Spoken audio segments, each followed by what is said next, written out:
Maging evacuation center binaha na rin sa Dagupan, Pangasinan. Kaya ang mga naroon lumikas na naman sa mas mataas na bahagi ng paaralan. Ang sitwasyon doon tinutukan live ni Jasmine Gabriel Galban ng GMA Regional TV. Jasmine? Mel, bukod sa bayan ng Mangaldan, isinailalim na rin sa state of calamity ang ilan pang lugar dito sa probinsya ng Pangasinan.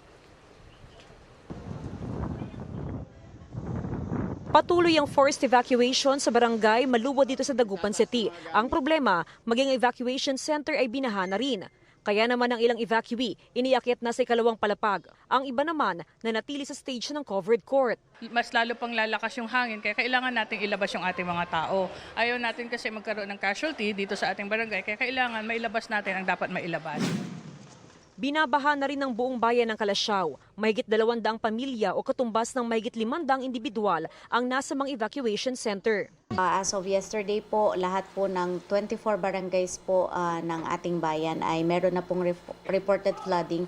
Although 18 po dito ang merong malubhang pagbaha sa kanilang area, umaabot po hanggang lagpas taong level. Nakafocus po kami sa rescue operations, lalong-lalo na po may mga kababayan pa po tayo na nangangailangan po ng rescue. So as we speak now, ongoing po lahat ng ating mga rescue operation. Bukod sa libreng sakay ng lokal na pamahalaan, may kanya-kanyang kabayanihan din ng ibang residente. May lumusong sa baha upang maglagay ng lubid na hawakan ng mga residenteng tumatawid sa baha. Meron ding grupo ng mga kabataan na nagluto ng arroz caldo at libreng ipinamahagi sa mga evacuee.